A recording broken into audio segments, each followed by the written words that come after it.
Hey guys, Colby here. Welcome back to another video. Today the video is sponsored by Camel Games and War and Order. Thank you Camel Games for sponsoring today's video on the channel. If you guys want to try out the game, there's going to be a download link down below in the description and comments of today's video. So War and Order, guys, if you've never played it before, it's a castle building game. As you can see, I've built my castle already to a big level of 25 going into 26. It does take a lot of time for the levels to go up, but the point of this video today is not just that, showing you my castle, my troops, the way to fight. I've been doing this series of videos for a while now, which you can go over and have a look at the different instructional videos that I've done, walkthroughs on different strategies that I've been following, and basically how the game works for more beginner to mid-game players. What I want to do, guys, today is I want to talk to you about Star Ruins. This part is one of the more important parts of the game in terms of overall progression, and something that you need to be doing every single day in terms of the Star Ruin quests, which are basically daily quests that you need to do as a player in War in Order to improve your account overall, to make your troops stronger, your account stronger. How do we start out with doing these? You click on the Star Ruins point right here, which is like a big tower with a huge star in the middle, and there's the star quest that you need to do every single day. So you gather in the deep lodes and you need to occupy or plunder a star source mine. Of course, if you click the question mark on the top, you're going to get some more information about this, but on the basics of how the ruins work is that you can basically gather on an idle node, and gathering on an idle node is more so a slower method of acquiring resources, and doing that is a more safe method as well for the newer players, a player who just starts out and unlocks the star mine and starts out his journey in terms of making his account stronger. That's the way that you're going to go about it. You're not going to be trying to plunder other players. Why do you want to plunder other players? Well, when you plunder other players, usually that's because they're in the deeper part of the mines and there's higher load levels, as you see explained right here. What this means is that those players who are much stronger go deeper and deeper into the mines in order to acquire resources at a higher pace, a higher amount per hour than what you would do at an idle node. But again, as I said, the newer players will not care so much about trying to beat other players. They'll try to find some idle nodes and occupy those instead. As you'll see from all of this explanation, this is how it basically works. And when you attack the mines of other lords, as it explained at the bottom, you'll get plunder earnings of 10% from the target's currently gathered star sources. So that is important. So once you get the feel of how to fight those enemies, you'll be able to acquire a small part of the resources and plunder them and finish also your daily quests. Okay, so that's what we'll exactly go about doing right now. So we are in the deep load one. Let's go and check that one out. Go in, you'll see other players right here. So you can either click idle on the top right, click idle. You can just send in your troops. You get some output per hour of these resources, but again, I wouldn't really call this the thing to do for the majority of players. This is only for the more starter players. You want to be finding some players to attack, but they should be around your level, and you see how much plunder they have right there, how much resources that you'll have to plunder right there. So this guy has 990, but his power is quite significant with 1.7 million true power. And if I compare it to mine, let me just show you, it's not that much for sure. As you can see, my true power right here, once I click on my castle, it's 1,081,000 true power. I've got some building power, some technology power, and all of that. My total power is 2 million. It's not a lot, but that's what I have because of the levels of all my troops and all that. But it just makes sense for me to try and find something below the 1 million mark to make things safe. I don't want to be losing the fight. So I'll go in and try to find somebody who's around my level. I would probably go for somebody who's around the 800,000 mark just to be safe. So 1,000,009, 1.9. So you can explore a little bit lower than this as you go, because, well, that's the way to find other enemies. I wish there was a better way actually to find these enemies in terms of the power, but the true power is quite significant. Let's see, 956. I might be able to beat this one.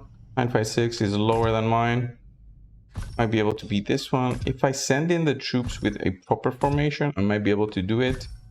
So 500k there is pretty good, but not many resources for me to plunder. So 150. I don't care so much to plunder, but I mean, if you want to min-max and optimize the strategy, that's the way to go.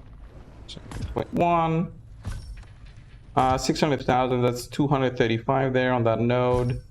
844, he has 500, so that's what I'm going to try. So once I click plunder, I'm going to start to be able to send in all of my troops. I want to start eliminating some of the swordsmen right here.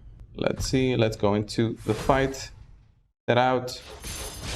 He also had 1% defenses, as you can see, 1-1 right there. That's the way to go.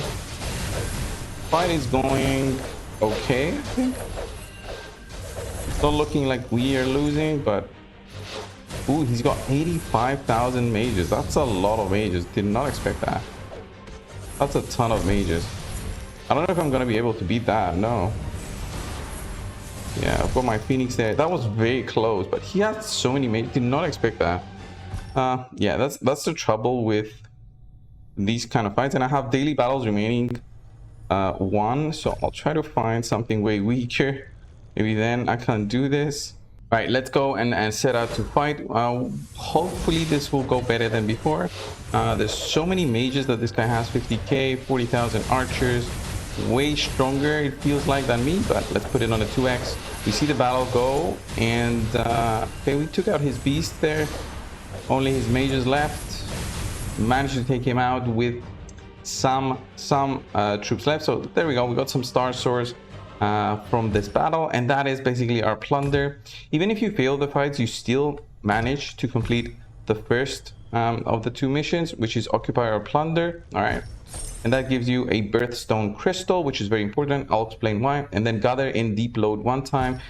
You can just click go, and then you can try to occupy a mine, which is basically going to be the same thing. Or as I said before, you try to click an idle and occupy that instead. So you occupy when you occupy a already taken load. So have that in mind, but let's go for an idle one today, because I don't want to be doing additional fights. Let's do that because I already have my second fight done. So that is the other quest done, and there we go. Pick up another birthstone chest, and those are the ones you need to be buying from the ruins shop. The ruins shop is very important to be progressing through with your ruins and your zodiacs. Okay, zodiacs are so important for the account. It doesn't seem like that in the beginning, so the birthstone chests are the one I usually buy.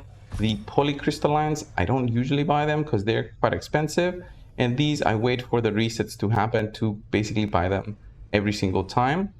And let's have a look on how those improve your account. So what that is done, basically those dailies are done with the star ruins, and you'll have some resources over in your inventory. So these birthstone chests give you 1 random zodiac birthstone. Might not seem much, but once you start using those, right, all of these birthstones, those slowly, once you get accustomed on how everything works, slowly will be progressing your accounts in terms of all the stats that you need. So you'll see right here, I need 15 to get my battle power next for this zodiac. It's still at a higher level, so that's why it doesn't, I cannot upgrade it that much. For example, Leo right here, I need 5 more of these in order to activate this. The one that I have, the strongest one, is Capricorn. Okay, I have this at level 3 out of 3.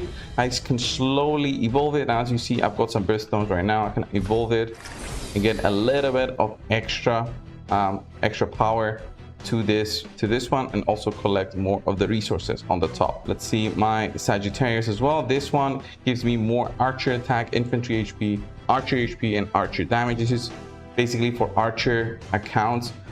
For me though, I'm slowly working on my mages, so that's why I've been working on Capricorn more than that. But at the beginning I was focused more on archers. That's why Sagittarius was the one I upgraded a ton at the start. But slowly but surely you'll be getting all of these birthstones, and with a good amount of those you'll be able to upgrade your account to further and further by upgrading each specific zodiac basically. So what do the star sources do? The star sources, what they do, the ones that you see right here basically give you more levels to each specific zodiac that you want to be upgrading. Right now I want to upgrade Gemini. I want to do this in order to give my angels more attack, and with that I get some upgrade rewards as well. Let's just do a fast upgrade right here. It's not going to give me so much levels because I do have the lower ones mostly, not the bigger ones. The bigger ones are going to get used up to get me to level 1, 2, but I'm going to keep on fast upgrading in order to get my attack upgraded more and more. You'll see all the stats that I'm getting here on the bottom with every single level. So current level 1 out of 5, getting those upgrades going more angel attack now that I'm level 2-1, then cavalry attack, infantry attack. Basically what I'm doing is I want to try and get my angel damage higher and higher. So look at that, 3%. And basically I'm going to stop here because my angel attacks at 3%. In order to get it upgraded even further, I need to push and evolve this specific zodiac even further. I don't have that, but right now I'm just going to quit it. And you'll see these small changes, like a 3% change here, 3% change there, with all the different parts and mini upgrades that you do within the game as part of your whole progression for the account.